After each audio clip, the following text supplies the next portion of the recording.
আসসালামু আলাইকুম বন্ধুরা। 10 মিনিট স্কুলে তোমাদের সবাইকে জানাই স্বাগতম। আশা করি তোমরা সবাই অনেক ভালো আছো এবং তোমাদের পড়ালেখা অনেক ভালো চলছে। গত ভিডিওতে আমরা বেশ কিছু রাষ্ট্রীয় ব্যবসা নিয়ে আলোচনা করেছিলাম। গত ভিডিও ছাড়াও আমাদের আরো কিছু রাষ্ট্রীয় ব্যবসা আছে, যে সকল রাষ্ট্রীয় ব্যবসা সম্পর্কে তোমাদের জানা উচিত। যেমন আমাদের দেশে বিআরটিসি খুব জনপ্রিয় একটি রাষ্ট্রীয় ব্যবসায়। একইভাবে আমাদের দেশে আরো কিছু গুরুত্বপূর্ণ রাষ্ট্রীয় ব্যবসা আছে। তুমি যদি এই সকল রাষ্ট্রীয় ব্যবসা সম্পর্কে জানতে চাও, এদের কার্যক্রম সম্পর্কে জানতে চাও, তাহলে আজকের ভিডিওতে তোমার আমার সাথে থাকতে হবে। কারণ আজকে আমরা রাষ্ট্রীয় ব্যবসা অধ্যায়ের আরো কিছু রাষ্ট্রীয় ব্যবসা নিয়ে আলোচনা করব। আজকে আমাদের আলোচ্য বিষয় হচ্ছে বাংলাদেশ সড়ক পরিবহন সংস্থা, যাকে আমরা বিআরটিসি বলি। এরপর Bangladesh Telegraph and telephone board, যা বর্তমানে বিটিসিএল নামে পরিচিত। বাংলাদেশ চিনি ও খাদ্য শিল্প সংস্থা, বাংলাদেশ পর্যটন কর্পোরেশন এবং বাংলাদেশে রাষ্ট্রীয় ব্যবসার যৌক্তিকতা নিয়েও আজকের এই ভিডিওতে আমরা আলোচনা করব।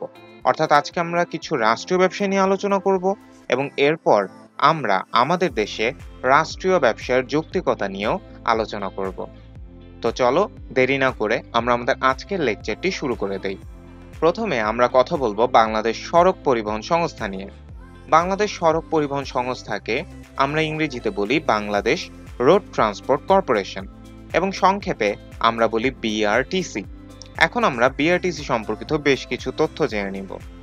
আমাদের মনে রাখতে হবে, সড়ক পথে ন্যায্য ভাড়ায় নিরাপদ পরিবহন সেবা প্রদান করা এবং যাত্রী ও পণ্য বহন করার জন্য বিআরটিসি গঠন করা হয়। অর্থাৎ বিআরটিসি গঠন করার উদ্দেশ্য হচ্ছে সড়ক পথে ন্যায্য ভাড়ায় নিরাপদ পরিবহন সেবা প্রদান করা এবং যাত্রী ও পণ্য বহন করা। বিআরটিসি 1961 সালে ইপিআরটিসি নামে গড়ে ওঠে। তখন ইপিআরটিসি দ্বারা আমরা বুঝতে পারি তখন এর নাম ছিল east Pakistan road transport corporation. 1961 সালে ইপিআরটিসি নামে বিআরটিসি গড়ে ওঠে। স্বাধীনতার পর এর নাম পরিবর্তন করে রাখা হয় বিআরটিসি। অর্থাৎ আমাদের মুক্তিযুদ্ধের পর আমরা স্বাধীনতা লাভের পর ইপিআরটিসির নাম পরিবর্তন করে বিআরটিসি রাখা হয়।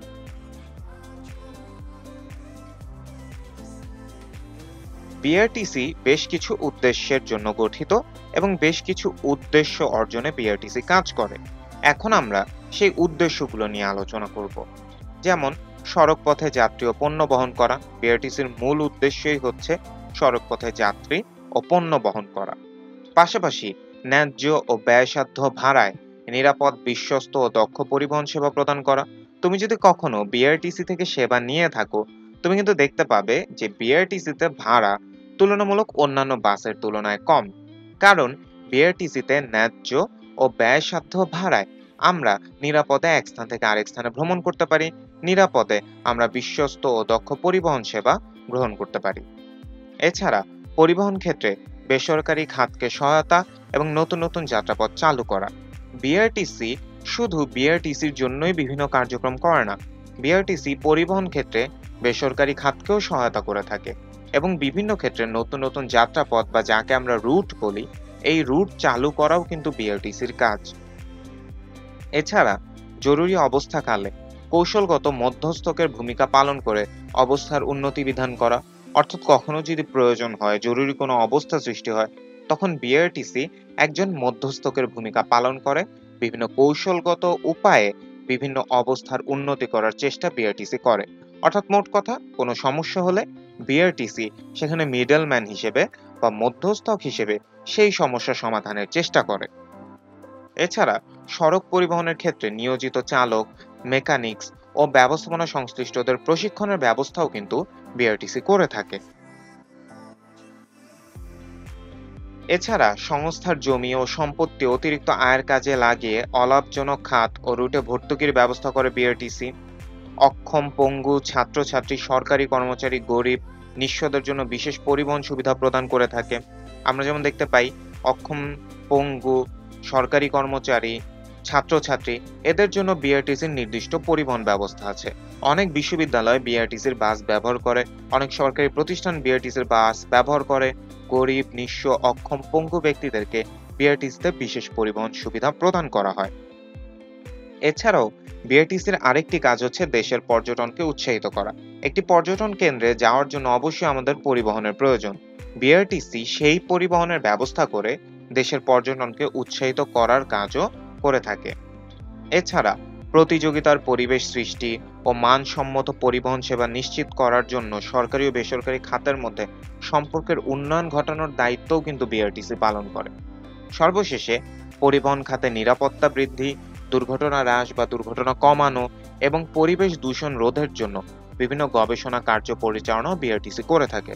অর্থাৎ আমরা বুঝতে পারলাম বিআরটিসি শুধু পরিবহন নিয়েই কাজ করে না।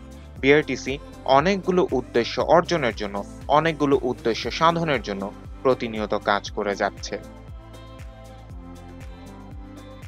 এখন আমরা আলোচনা করব Bangladesh Telegraph and telephone board, বা যার নাম পূর্বে বিটিটিবি ছিল কিন্তু বর্তমানে এর নাম হচ্ছে বিটিসিএল। ব্রিটিশ ভারতে 1953 সালে ডাক ও টেলিগ্রাফ বিভাগের আওতায় সর্বপ্রথম টেলিগ্রাফ শাখা গড়ে তোলা হয়। স্বাধীনতার পর টেলিগ্রাফ অ্যান্ড টেলিফোন বিভাগকে ডাক ও তার মন্ত্রণালয়ের অধীনে এনে একটি টেলিগ্রাফ অ্যান্ড টেলিফোন বোর্ডের অধীনে ন্যস্ত করা হয়। অর্থাৎ টেলিগ্রাফ অ্যান্ড টেলিফোন বিভাগকে ডাক ও তার মন্ত্রণালয়ের অধীনে নিয়ে আসা হয় এবং টেলিগ্রাফ অ্যান্ড টেলিফোন বোর্ডের অধীনে ন্যস্ত করা হয়। 1979 সালে এক অর্ডিন্যান্সের আওতায় এই বোর্ডের নতুন নাম দেওয়া হয় Bangladesh Telegraph and telephone board. অর্থাৎ বিটিটিবি নামটা 1979 সালে দেওয়া হয়। 1979 সালে একটি অর্ডিন্যান্সের আওতায় এই বোর্ডের নাম দেওয়া হয় Bangladesh Telegraph and telephone board, বা যাকে আমরা সংক্ষেপে বিটিটিবি বলি। পরবর্তীতে 2008 সালের 1 জুলাই সরকারের টেলিকমিউনিকেশন পলিসির আওতায় একে একটি কোম্পানিতে রূপান্তর করে এর নামকরণ করা হয় বাংলাদেশ টেলিকমিউনিকেশন কোম্পানি লিমিটেড, বা যাকে আমরা সংক্ষেপে বিটিসিএল বলি। অর্থাৎ এর নাম পূর্বে বিটিটিবি ছিল, কিন্তু 2008 সালের 1 জুলাইয়ে বিটিটিবিকে একটি কোম্পানিতে রূপান্তর করা হয় এবং এর নাম দেওয়া হয় বাংলাদেশ টেলিকমিউনিকেশন কোম্পানি লিমিটেড, বা যাকে আমরা বলি বিটিসিএল। বিটিসিএল বর্তমানে বেশ কিছু সার্ভিস দিয়ে থাকে, তবে এর মধ্যে বিটিসিএল প্রধান সার্ভিসগুলো কি কি, চলো আমরা সেই সার্ভিসগুলো দেখে নিই। যেমন টেলিফোনের ক্ষেত্রে BTCL fax, ISD, EISD, VAS, ISDN ইত্যাদি সেবা দিয়ে থাকে। ইন্টারনেটের ক্ষেত্রে lease line, dial up, broadband ইত্যাদি সেবা দিয়ে থাকে। আন্তঃসংযোগের ক্ষেত্রে আইসিএক্স, গেটওয়ের ক্ষেত্রে আইজিডব্লিউ, আইআইজি ইত্যাদি সেবা দিয়ে থাকে। এছাড়াও বিটিসিএল এর আরো কিছু সেবা আছে, যেমন টেলিকম অবকাঠামো, ট্রান্সমিশন ব্যান্ডউইথ বৃদ্ধি করা, টাওয়ার ফ্যাসিলিটি তৈরি করা, টাওয়ার সংরক্ষণ, নির্মাণ, কো-লোকেশন ফ্যাসিলিটি প্রদান, আইপিএলসি, লোকাল লুপ ইত্যাদি সেবা বিটিসিএল দিয়ে থাকে। পাশাপাশি ইনবেস সার্ভিসেস দিয়ে থাকে বিটিসিএল, অর্থাৎ prepaid service, prepaid telephone, free phone service, এবং এছাড়াও বিটিসিএল বিভিন্ন ওয়েব সার্ভিসও আমাদেরকে দিয়ে থাকে। অর্থাৎ আমরা বুঝতে পারলাম বিটিসিএল এর অনেকগুলো সার্ভিস আছে, যে সার্ভিসগুলো তোমরা এখন স্ক্রিনে দেখতে পেলে এই সকল সার্ভিস হচ্ছে বিটিসিএল এর প্রধান সার্ভিস সমূহ। এরপর আমরা আলোচনা করব বাংলাদেশ চিনি ও খাদ্য শিল্প সংস্থা নিয়ে। বাংলাদেশ চিনি ও খাদ্য শিল্প সংস্থাকে আমরা ইংরেজিতে Bangladesh sugar and food industries corporation বলি, সংক্ষেপে বলি বিএসএফআইসি। 1972 সালে গঠিত বাংলাদেশ চিনিকল কর্পোরেশন, যাকে আমরা সংক্ষেপে বলি বিএসএমসি, এবং বাংলাদেশ খাদ্য ও সহযোগী কর্পোরেশন, যাকে আমরা সংক্ষেপে বিএফএআইসি বলি, এই দুটি প্রতিষ্ঠান গঠিত হয়।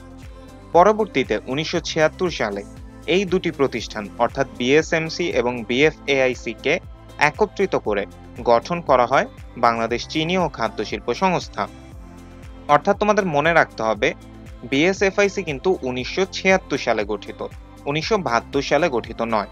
1972 সালে গঠিত হয় বিএসএমসি এবং বিএফএআইসি, এবং 1976 সালে এই দুটি প্রতিষ্ঠানকে একত্রিত করে গড়ে তোলা হয় বা গঠন করা হয় বিএসএফআইসি, বা যাকে আমরা বলি বাংলাদেশ চিনি ও খাদ্য শিল্প সংস্থা। পাশাপাশি আমাদের মনে রাখতে হবে এর অধীনে বর্তমানে 15টি চিনি কল আছে এবং একটি ডিস্টিলারি প্রতিষ্ঠান রয়েছে। বাংলাদেশ চিনি ও খাদ্য শিল্প সংস্থান এই প্রতিষ্ঠানের কিছু লক্ষ্য আছে, কিছু উদ্দেশ্য আছে।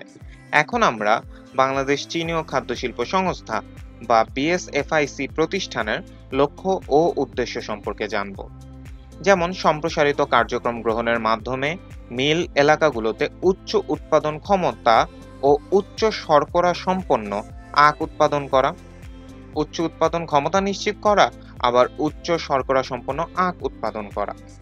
বৈদেশিক মুদ্রা সাশ্রয়ের জন্য চিনি কল সমূহের সংস্থাপিত কার্যক্ষমতার সর্বোচ্চ ব্যবহার করে চিনি উৎপাদন করা, অর্থাৎ চেষ্টা করা চিনি কলগুলোর সর্বোচ্চ কার্যক্ষমতা ব্যবহার করে সর্বোচ্চ সংখ্যক চিনি উৎপাদন করা, অর্থাৎ যতটুকু চিনি উৎপাদন করা সম্ভব ততটুকু চিনি উৎপাদন করা। এর মাধ্যমে আমরা বৈদেশিক মুদ্রা সাশ্রয় করতে পারবো। কার্যকর বাজারজাতকরণ ব্যবস্থার মাধ্যমে অভ্যন্তরীণ বাজারে চিনির স্থিতিশীল মূল্য নিশ্চিত করা। অবশ্যই কার্যকরভাবে বাজারজাতকরণ করতে হবে, এর ফলে বাজারে চিনির মূল্য স্থিতিশীল থাকবে। এছাড়া নতুন নতুন প্রযুক্তি ব্যবহার ও কার্য ব্যবস্থার মাধ্যমে চিনি কলগুলোর আধুনিকায়ন নিশ্চিত করে চিনি উৎপাদনে স্বয়ংসম্পূর্ণতা অর্জন করা। অর্থাৎ এই সংস্থার নতুন নতুন প্রযুক্তি ব্যবহার করতে হবে, নতুন নতুন কার্য ব্যবস্থা গ্রহণ করতে হবে, চিনি কলগুলো আধুনিক করতে হবে, আধুনিকায়ন নিশ্চিত করতে হবে এবং এর ফলে চিনি উৎপাদনে যেন আমরা স্বয়ংসম্পূর্ণতা অর্জন করতে পারি, এরকম পরিকল্পনা নিয়ে আগানোই বর্তমানে বাংলাদেশ চিনি ও খাদ্য শিল্প সংস্থার লক্ষ্য ও উদ্দেশ্য। এরপর আমরা আলোচনা করব বাংলাদেশ পর্যটন কর্পোরেশন। তোমাদের মধ্যে অনেকেই আছো যারা ঘুরতে অনেক পছন্দ করে, আমিও ঘুরতে অনেক পছন্দ করি। বাংলাদেশে পর্যটন নিয়ে কাজ করে বাংলাদেশ পর্যটন কর্পোরেশন। বাংলাদেশ পর্যটন কর্পোরেশন 1973 সালে একজন চেয়ারম্যান ও 3 জন সার্বক্ষণিক পরিচালক নিয়ে প্রতিষ্ঠিত হয়। এরপর থেকেই এই কর্পোরেশন দেশের পর্যটন শিল্পের উন্নয়নে গুরুত্বপূর্ণ ভূমিকা রেখে চলেছে। কর্পোরেশনের উৎসাহে দেশে বেসরকারি খাতে পর্যটন শিল্পের যথেষ্ট প্রসার ঘটেছে। আমরা কিন্তু খেয়াল করে দেখতে পারি দিনের পর দিন আমাদের বিভিন্ন পর্যটন খাতে পর্যটন শিল্পের উন্নতি হচ্ছে এবং এই উন্নতির পিছনে কিন্তু বাংলাদেশ পর্যটন কর্পোরেশনের চেষ্টা আছে। তাদের বিভিন্ন প্রচেষ্টার কারণেই কিন্তু এই উন্নয়ন হয়েছে। পর্যটন খাতকে আরো এগিয়ে নেওয়ার স্বার্থে এই কর্পোরেশনের অধীনে পরবর্তীতে ন্যাশনাল ট্যুরিজম অর্গানাইজেশন বা যাকে আমরা সংক্ষেপে বলি এনটিও গড়ে তোলা হয়। বাংলাদেশ পর্যটন কর্পোরেশনকে আমরা সংক্ষেপে বিপিসি বলি। বাংলাদেশ পর্যটন কর্পোরেশনের বেশ কিছু উদ্দেশ্য আছে। এখন আমরা সেই উদ্দেশ্যগুলো সম্পর্কে জানবো, উদ্দেশ্যগুলো নিয়ে আমরা আলোচনা করব। যেমন এর একটি উদ্দেশ্য হচ্ছে বাংলাদেশকে একটি উন্নত মানের পর্যটন এলাকা হিসেবে বিশ্বের সামনে তুলে ধরা এবং পর্যটন সম্ভাবনা ও সুবিধার উন্নয়ন সাধন করা। পর্যটন যে কোনো দেশের অর্থনীতির জন্যই গুরুত্বপূর্ণ। বাংলাদেশকে একটি উন্নত মানের পর্যটন এলাকা হিসেবে বিশ্বের সামনে তুলে ধরা এবং পর্যটন সম্ভাবনা ও সুবিধার যতটুকু সম্ভব উন্নয়ন সাধন করা বাংলাদেশ পর্যটন কর্পোরেশনের উদ্দেশ্য। এছাড়া বাংলাদেশে পর্যটন অবকাঠামো গড়ে তোলা। পর্যটনের জন্য অবকাঠামো যেহেতু গুরুত্বপূর্ণ, তাই পর্যটন অবকাঠামো গড়ে তোলাও বাংলাদেশ পর্যটন কর্পোরেশনের একটি উদ্দেশ্য। দেশের পর্যটন ব্যবসার উন্নতি সাধন করা, প্রসার ঘটানো, এগিয়ে যেতে সহায়তা করাও বাংলাদেশ পর্যটন কর্পোরেশনের উদ্দেশ্য। জনগণের মধ্যে পর্যটনের আগ্রহ সৃষ্টি করা, সচেতনতা সৃষ্টি করাও বাংলাদেশ পর্যটন কর্পোরেশনের একটি উদ্দেশ্য। এছাড়া যোগ্য পর্যটন কর্মী গড়ে তোলার জন্য প্রশিক্ষণ কেন্দ্র প্রতিষ্ঠান করা বা প্রশিক্ষণ প্রতিষ্ঠান গঠন করা, পরিচালনা করা কিন্তু বাংলাদেশ পর্যটন কর্পোরেশনের একটি কাজ। পর্যটনের ক্ষেত্রে যোগ্য কর্মী গুরুত্বপূর্ণ এবং যোগ্য কর্মী গড়ে তোলার জন্য প্রয়োজন প্রশিক্ষণ। বাংলাদেশ পর্যটন কর্পোরেশন যোগ্য পর্যটন কর্মী গড়ে তোলার জন্য প্রশিক্ষণ কেন্দ্র বা প্রশিক্ষণ প্রতিষ্ঠান গঠন করে এবং পরিচালনা করে। পাশাপাশি পর্যটন বিষয়ক প্রকাশনা, ছাপা ও প্রচারের ব্যবস্থাও করে বাংলাদেশ পর্যটন কর্পোরেশন। আমরা আজকে বেশ কিছু রাষ্ট্রীয় ব্যবসায় নিয়ে আলোচনা করলাম এবং প্রত্যেকটা রাষ্ট্রীয় ব্যবসায়ী আমাদের দেশের জন্য খুবই গুরুত্বপূর্ণ। এখন আমরা আলোচনা করব বাংলাদেশের রাষ্ট্রীয় ব্যবসার যৌক্তিকতা নিয়ে। রাষ্ট্রীয় ব্যবসা কেন গঠন করা হয়, রাষ্ট্রীয় ব্যবসা গঠন করার পেছনে যুক্তি কি, এই বিষয়ে এখন আমরা আলোচনা করব এবং আমরা জানতে পারবো বাংলাদেশের রাষ্ট্রীয় ব্যবসার যৌক্তিকতা। প্রথমে আমরা আলোচনা করব জাতীয় স্বার্থ সুরক্ষা নিয়ে। দেশের মানুষের, দেশের জনগণের এবং দেশের স্বার্থকেই আমরা সাধারণত জাতীয় স্বার্থ বলে থাকি। একটি দেশের জাতীয় স্বার্থ রক্ষা করা, জাতীয় স্বার্থের সুরক্ষা করা সরকারের কর্তব্য। সাধারণত একটি দেশ যেন বেসরকারি খাত বিদেশি প্রতিষ্ঠানের উপর নির্ভরশীল হয়ে না পড়ে, সবকিছু যেন বিদেশি প্রতিষ্ঠানের উপর ছেড়ে দেওয়া না হয়, এই বিষয়ে কিন্তু অবশ্যই সরকারের সচেতন থাকতে হয়। আমাদের দেশে সাধারণত অনেক সম্পদ আছে যে সকল সম্পদ পর্যাপ্ত নয়। এই সকল সম্পদ যদি সরকার নিজের অধীনে না রেখে বিদেশি প্রতিষ্ঠানের অধীনে দিয়ে দেয়, সেক্ষেত্রে কিন্তু অনেক সময় বিভিন্ন সমস্যা হতে পারে। আমাদের জাতীয় স্বার্থ ক্ষতিগ্রস্ত হতে পারে। আমাদের যেন জাতীয় স্বার্থ ক্ষতিগ্রস্ত না হয় এবং আমরা যেন আমাদের জাতীয় স্বার্থ রক্ষা করতে পারি, এই জাতীয় স্বার্থ সুরক্ষার জন্য আমাদের রাষ্ট্রীয় ব্যবসার প্রয়োজন। আমাদের রাষ্ট্রীয় ব্যবসায়গুলো অনেক ক্ষেত্রেই আমাদের দেশের যে সকল সম্পদ আছে, সে সকল সম্পদ যেন অন্য কোনো দেশে চলে না যায়, অন্য কোনো দেশ সে সম্পদ যেন নিয়ে যেতে না পারে এবং আমাদের জাতীয় স্বার্থ যেন রক্ষা করা যায়, এই সকল বিষয়ে গুরুত্ব দিয়ে থাকে। তাই রাষ্ট্রীয় ব্যবসায় থাকার একটি কারণ হচ্ছে, রাষ্ট্রীয় ব্যবসায় গঠন হওয়ার পেছনে একটি যুক্তি হচ্ছে, রাষ্ট্রীয় ব্যবসায় জাতীয় স্বার্থ সুরক্ষার জন্য কাজ করে। এরপর চলে আসি সাশ্রয়ী মূল্যে সেবাদান। সাশ্রয়ী মূল্য বলতে আমরা ব্যয় কম পড়ে বা কম দাম দিতে হয় এমন কোনো কিছুকে বুঝি বা এমন মূল্যকে বুঝি। আমাদের দেশের অধিকাংশ মানুষই নিম্ন আয়ের মানুষ। আমাদের দেশের মানুষকে যদি সাশ্রয়ী মূল্যে সেবাদান দেওয়া না যায়, সেবা যদি দেওয়া না যায়, সেই ক্ষেত্রে কিন্তু অনেকেই সেবা থেকে বঞ্চিত হবে। সেবার সকল খাত যদি বেসরকারি প্রতিষ্ঠানের কাছে চলে যায়, যেহেতু তাদের উদ্দেশ্য মুনাফা অর্জন, তারা কিন্তু মানুষের কথা চিন্তা করবে না। তারা সাশ্রয়ী মূল্যে সেবা দিতে চাবে না। তাই অনেক ক্ষেত্রে রাষ্ট্রীয় ব্যবসা গড়ে তোলা হয় যাতে একটি দেশের জনগণ সাশ্রয়ী মূল্যে সেবা পেতে পারে। এর ফলে নিম্ন আয়ের মানুষও বিভিন্ন সেবা গ্রহণ করতে পারে, বিভিন্ন সেবা তারা ভোগ করতে পারে। বিভিন্ন ক্ষেত্রে সরকার ভর্তুকি দেয় যেন জনগণ সাশ্রয়ী মূল্যে সেবা পেয়ে থাকে। এরপর কথা বলবো বেসরকারি খাতের একচেটিয়া প্রবণতারও। আমরা বিভিন্ন সময়ে বিভিন্ন ঘটনার পরিপ্রেক্ষিতে বুঝতে পারি আমাদের দেশের বেসরকারি ব্যবসায়ীদের মধ্যে কিছু অসাধু ব্যবসায়ী আছে যারা চায় একচেটিয়া প্রবণতা তৈরি করতে, তারা চায় গ্রাহককে ঠকাতে, গ্রাহকের সাথে প্রতারণা করতে। সরকারি ব্যবসায় বা রাষ্ট্রীয় ব্যবসায় যদি না থাকতো, বেসরকারি খাত সবসময় একটি একচেটিয়া প্রবণতা তৈরি করত। তারা মার্কেটের সকল বিষয় নিজেদের কাছে কেন্দ্রীভূত করে রাখত। এর ফলে ভোক্তা ক্ষতিগ্রস্ত হতো, অনেক ক্ষেত্রে উৎপাদক ক্ষতিগ্রস্ত হতো এবং অধিকাংশ সময় মধ্যস্বত্বভোগী যারা, তারা লাভবান হতো। ভোক্তাদের জন্য, উৎপাদকদের জন্য এবং বেসরকারি খাতের একচেটিয়া প্রবণতা রোধ করার জন্যই কিন্তু রাষ্ট্রীয় ব্যবসা গঠন করা হয়। রাষ্ট্রীয় ব্যবসায় বিভিন্ন ক্ষেত্রে সবকিছু সুস্থ রাখার চেষ্টা করে, সবকিছু সুষ্ঠু রাখার চেষ্টা করে এবং বেসরকারি খাতের একচেটিয়া প্রবণতা রোধ করার জন্য রাষ্ট্রীয় ব্যবসা বেশ গুরুত্বপূর্ণ ভূমিকা পালন করে। তাই বেসরকারি খাতের একচেটিয়া প্রবণতা রোধও কিন্তু রাষ্ট্রীয় ব্যবসায় গঠন করার পেছনে একটি যৌক্তিক কারণ। এরপর চলে আসি রাষ্ট্রের সক্ষমতা বৃদ্ধি।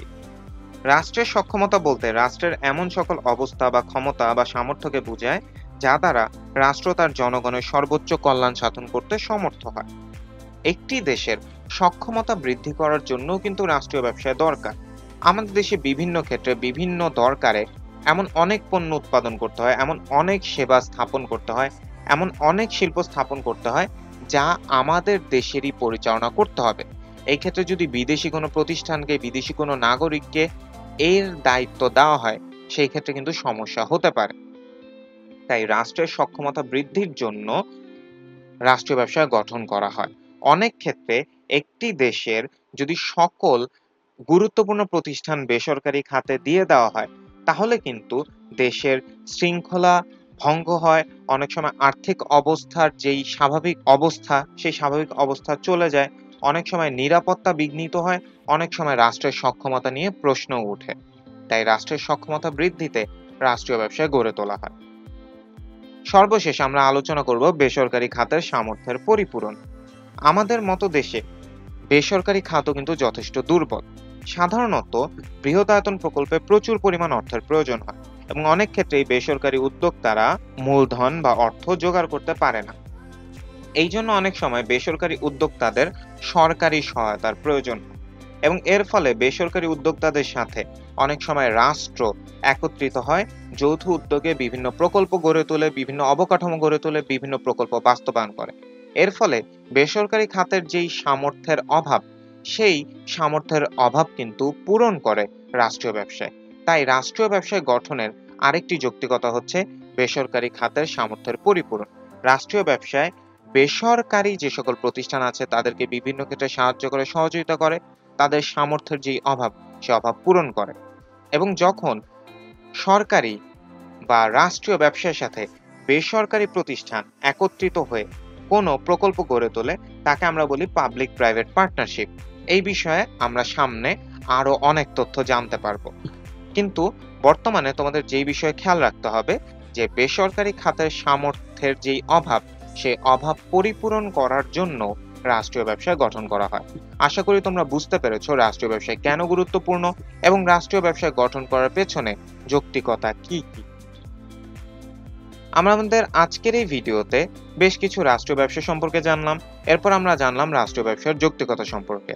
আশা করি আজকে আমি যে সকল বিষয়ে আলোচনা করেছি তোমরা সবাই তা সবকিছু স্পষ্টভাবে বুঝতে পেরেছো। তোমাদের সবাইকে আজকের এই ভিডিওতে সাথে থাকার জন্য ধন্যবাদ। সবার সাথে পরবর্তী ভিডিওতে আবার দেখা হবে। সবাই ভালো থেকো। আল্লাহ হাফেজ।